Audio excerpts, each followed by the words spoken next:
Hey guys, so ஒரு லா paper எப்படி present பண்ண, ஒரு தியரிட்டிக்கல் பேப்பர் எப்படி வந்து எக்ஸாமில் வந்து ப்ரெசென்ட் பண்ணணும் அப்படின்றதான் இன்றைக்கி வீடியோவில் பார்க்க போகிறோம். ஸோ நிறைய பேருக்கு கண்டென்ட் பேராவாக எக்ஸாமில் எழுதுறாங்க, ஆனால் மார்க்ஸ் லாவில் வர மாட்டேங்குது, தியரி பேப்பரில் வர மாட்டேங்குது. ஸோ நியூமெரிக்கல் சப்ஜெக்ட்ஸ் பொறுத்த வரைக்கும் ப்ராப்ளம் இல்லை. ஸோ எப்படி ப்ரெசென்ட் பண்ணணும், எப்படி எழுதணுன்றது எல்லாருக்குமே தெரியும். ஸோ நார்மலாக நம்ம எம்சிக்யூஸ், அதுதான் எம்சிக்யூஸ் நம்ம என்ன பண்ணுறோம், டக்குன்ட்டு எல்லா சம்ஸும் போட்டுகிட்டே வந்துடும். ஃபஸ்ட்டு எது தெரியுமோ அது போட்டுட்டு முடிச்சுட்டு வந்துடும். ஸோ பிரச்சனை இருக்காது நியூமெரிக்கல் சப்ஜெக்ட்ஸில். பட் ஒரு தியரிட்டிக்கல் பேப்பரை வந்து எப்படி ப்ரெசென்ட் பண்ணணும், எப்படி ப்ரெசென்ட் பண்ணால் மார்க்ஸ் அதிகமாக ஸ்கோர் பண்ணலாம் அப்படின்றது தான் இந்த வீடியோவில் பார்க்குறோம். ஸோ வீடியோ ஸ்கிப் பண்ணாமல் பாருங்கள். அண்ட் நம்ம சேனலுக்கு யாராவது ஃபர்ஸ்ட் டைம் வரதா இருந்தால் நம்ம சேனலை மறக்காமல் சப்ஸ்கிரைப் பண்ணுறேங்க, பக்கத்தில் இருக்க பெல் பட்டனையும் மறக்காமல் ப்ரெஸ் பண்ணுறேங்க. ஸோ கைஸ், வாங்க வீடியோக்குள்ள போகலாம். நான் தான் உங்களுக்கு Kathir. Welcome to catch concept.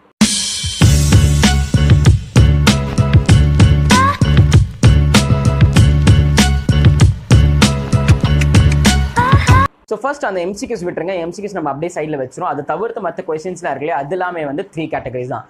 ஒன்று வந்து நீங்கள் பார்க்குறீங்க இல்லையா, yes exactly direct theory question. So direct theory question. அடுத்தது என்னென்னா டிஃப்ரென்ஸ் பிட்வீன் அதெல்லாம் வரும் இல்லையா. ஸோ அது வந்து செகண்ட். அண்ட் தேர்டு பார்த்தீங்கன்னா கேஸ் லா. ஸோ இதுதான் வந்து 3 categories of question paper. So இந்த 3 கேட்டகரிஸ் தான் கொஸ்டின் பேப்பர் கேட்பாங்க. ஸோ இப்போ நம்ம ஒவ்வொன்றா பார்க்க போகிறோம். ஸோ ஸ்கிப் பண்ணாமல் பாருங்கள் வீடியோவை. ஸோ உங்களுக்கு வந்து ஒரு ஓவர்வியூ, ஒரு கிளான்ஸ் கிடச்சிரும், ஒரு லா பேப்பர் எப்படி நம்ம வந்து ப்ரெசென்ட் பண்ணணும் அப்படின்ட்டு. ஃபர்ஸ்ட் டைரக்ட் தியரி கொஸ்டின் எப்படி ப்ரெசென்ட் பண்ணணும், எப்படி தான் ப்ரெசென்ட் பண்ணணும். ஸோ நீங்கள் ஆல்ரெடி பார்த்துட்டு இருப்பீங்க. ஸோ போர்டில் இருக்க மாதிரி. ஸோ டைரக்ட் தியரி கொஸ்டினில் ஃபர்ஸ்ட்டு வந்து என்ன அப்படின்னா, நீங்கள் ஒரு கண்டென்ட் நிறைய பேராவாக எழுதுறீங்க. ஆனால் if you not numbering the questions or answers, நீங்கள் எழுதுகிற ஆன்சர்ஸ்க்கு கொஸ்டின் நம்பர் போட மறந்துட்டீங்க, லைக் கொஸ்டின் நம்பர் நீங்கள் போடலை அப்படின்னா நீங்கள் எவ்வளோ கதையாக பேராவாக குவாலிட்டியான கண்டென்ட் எழுதுறமே உங்களுக்கு மார்க் வந்து தர மாட்டாங்க. ஸோ அதுக்கு மார்க் வந்து போட மாட்டாங்க. So guys, first question number is very very important. So most predominantly primarily question number போட்டுக்கோங்க. ஸோ கொஸ்டின் நம்பர் போட்ட உடனே பக்கத்துலேயே உங்களுக்கு ஆல்ரெடி ஒரு மார்ஜின் இருக்கும். ஸோ பக்கத்துலேயே ஒரு குட்டியாக ஒரு மார்ஜின் போட்டுக்கோங்க. டு எக்ஸ்பிளைன் அந்த பாயிண்ட்ஸ் போடுறதுக்கு ஈஸியாக இருக்கும். ஸோ அதுக்காக தான் அந்த மார்ஜின். அது போடுறதும் உங்கள் இஷ்டம். பட் போட்டால் ப்ரெசன்டேஷன் கொஞ்சம் குவாலிட்டியாக இருக்கும், அதனால சொல்கிறேன். நெக்ஸ்ட் வந்து ஃபார் எக்ஸாம்பிள் இப்போது கம்பெனியோட ஃபீச்சர்ஸ் கேட்குறாங்க அப்படின்னு வச்சுக்கோங்களேன். அதுக்கு வந்து பாயிண்ட்ஸ் இருக்குது. பெர்பெச்சுவல் சக்செஷன், காமன் சீல், அதுக்கப்புறம் வந்து லிமிட்டட் லைபிலிட்டி, அதுக்கப்புறம் செப்பரேட் லீகல் என்டிட்டி, இது மாதிரி நிறைய இருக்குது இல்லையா.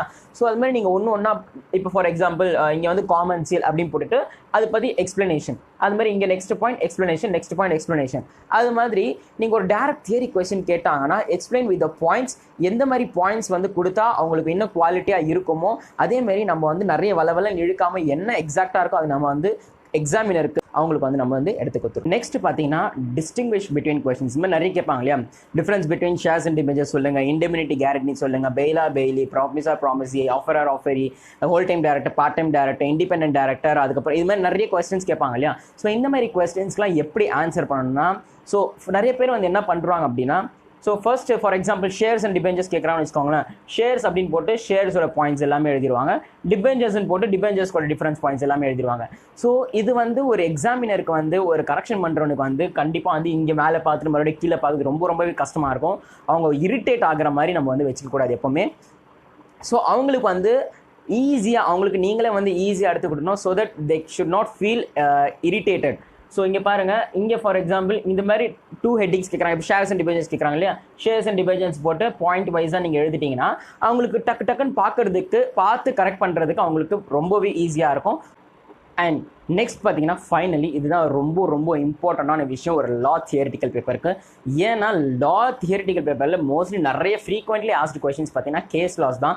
கேஸ் லா ஒன்று கொடுத்துட்டு அதை பற்றி நீங்கள் வந்து சொல்லுங்கடா அப்படின்னு, அதை பற்றி நீங்கள் வந்து எக்ஸ்பிளைன் பண்ணுங்கடா சொல்லியிருக்காங்க.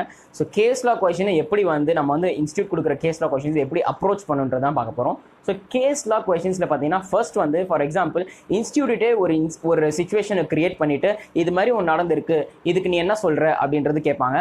ஃபார் எக்ஸாம்பிள் பார்த்தீங்கன்னா நான் ஒரு எக்ஸாம்பிளுக்கு சொல்கிறேன். இப்போ எக்ஸாம்பிள் என்ன அப்படின்னா, ஒரு 4 பேர் வச்சுக்கோங்க, ஒரு கம்பெனியில் ஒர்க் பண்ணுறாங்க, ஷேர் ஹோல்டர்ஸ்னு வச்சுக்கோங்களேன். ஒரு 4 பேர் ஷேர் ஹோல்டர்ஸ் வந்து ஒர்க் பண்ணுறாங்க. 4 பேருமே வந்து ஒரு ட்ரிப்புக்கு போகிறாங்கன்னு வச்சுக்கோங்க.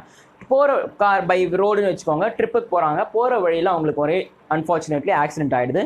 ஸோ ஆக்சிடென்ட் ஆனதுக்கப்புறம் கொஸ்டின் எப்படி கேட்குறாங்கன்னா, இப்போ இவங்க 4 பேர் ஷேர் ஹோல்டர்ஸாக இருக்காங்க, இவங்க 4 பேருக்கும் ஆக்சிடென்ட் ஆகிடுது. இப்போ வந்து கம்பெனியை வந்து ஷட் டவுன் பண்ணுறாங்களா, கம்பெனி வந்து க்ளோஸ் பண்ணுறாங்களா. ப்ரைவேட் கம்பெனின்னு வச்சுக்கோங்க. மினிமம் ப்ரைவேட்டில் எத்தனை பேர் இருக்கணும், டேரக்டர்ஸ்னே வச்சுக்கோங்க. டேரக்டர் எத்தனை மெம்பர்ஸோ டேரக்டர்ஸோ எத்தனை பேர் இருக்கணும், மினிமம் 2 ப்ரைவேட் கம்பெனிஸ்க்கு. ஸோ 4 பேருக்கா 4 பேருமே வந்து இறந்துடுறாங்க. ஸோ அவங்க டிமைஸ் ஆடுறாங்க.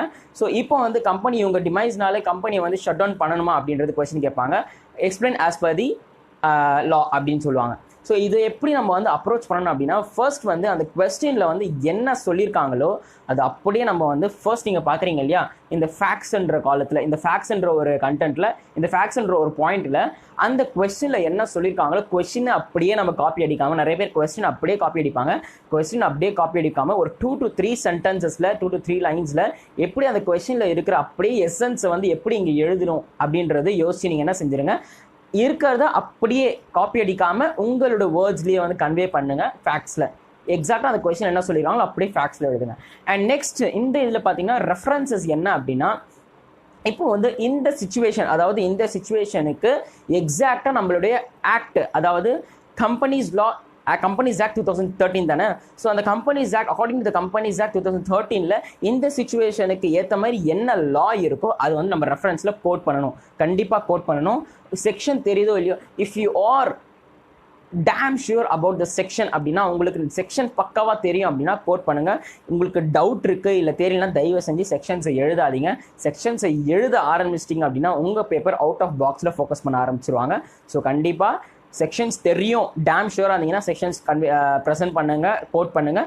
இல்லையா செக்ஷன்ஸ் எழுதாதீங்க. அக்கார்டிங் டு கம்பெனிஸ் ஆக்ட் 2013 போட்டு அந்த ஆக்டில் என்ன சொல்ல வராங்க. ஃபார் எக்ஸாம்பிள் இப்போ ஒரு கம்பெனி, இப்போ நம்ம பார்ப்போம் இல்லையா, கம்பெனிஸ் ஆக்டில் பார்த்தீங்க அப்படின்னா இப்போ வந்து ஒரு கம்பெனியில் வந்து ப்ரைவேட்டில் மினிமம் 2 மெம்பர்ஸ் இருக்கணும். அதே மாதிரி வந்து ஒரு கம்பெனி வந்து it is separate legal entity, it is perpetual succession, common seal. அதனால வந்து ஒரு கம்பெனி வந்து யார் இறந்துட்டாலுமே கம்பெனி இருக்கிறது இருக்கும் அப்படின்றது நம்ம வந்து லாவில் படிச்சிருக்கோம் இல்லையா. அந்த லாவில் அப்படியே வந்து ரெஃபரன்ஸில் நீங்கள் காமிங்க.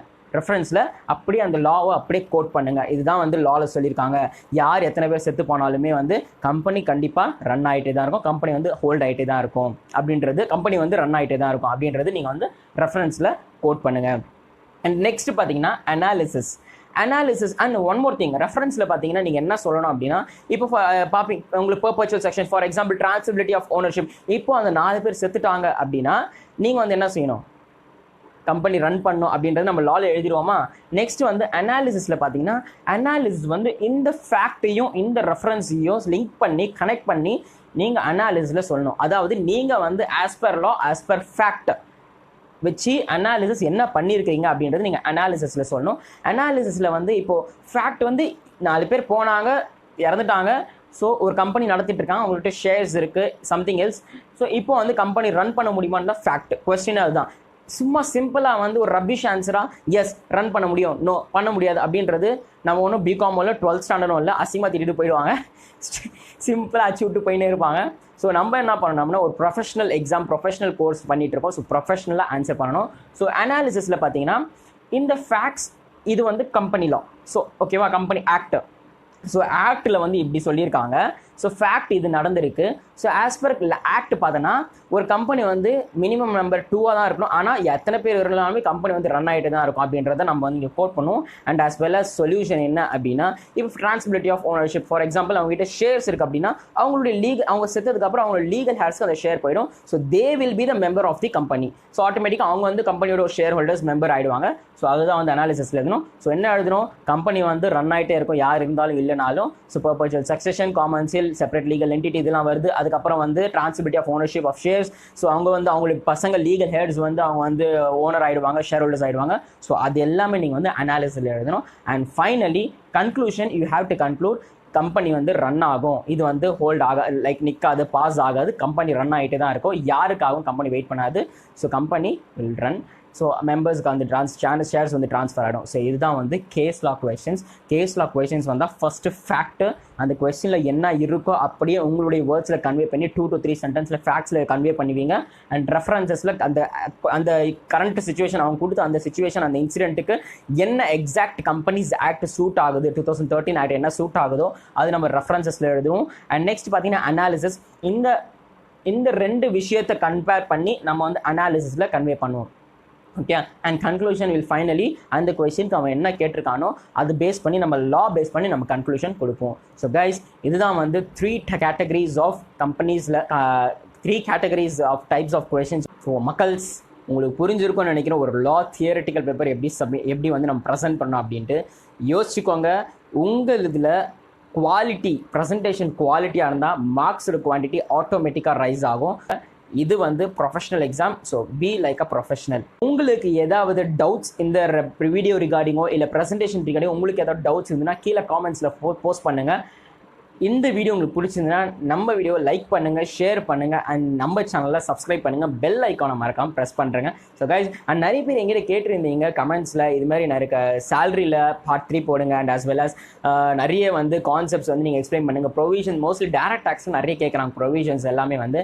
ஸோ நானும் ட்ரை பண்ணுறேன். ஸோ என்னால் எவ்வளோ முடியுமோ நானும் வந்து வீடியோ போஸ்ட் பண்ண ட்ரை பண்ணுறேன். ஸோ கொஞ்சம் பேஷன்ஸாக இருங்க. ஸோ எனக்கும் சில ஆக்டிவிட்டீஸ்லாம் போயிட்டுருக்கு. So guys, thanks for love support. நீங்கள் இவ்வளோ சப்போர்ட் பண்ணுறதுக்கு ரொம்ப ரொம்ப thanks. And keep supporting, keep loving. நான் இதுமாரி என்னோட வீடியோஸ் நிறைய உங்களுக்கு கொடுத்துக்கிட்டே இருக்கேன். அண்ட் நீங்கள் நம்மளுடைய வீடியோஸை ஷேர் பண்ணி நீங்கள் வந்து உங்களுடைய லவ் அண்ட் சப்போர்ட் கொடுத்துக்கிட்டே இருங்க. And catch us on Instagram, Twitter, Facebook. So guys, until then, bye bye, take care, see you all, hit your goals as you like, love you all.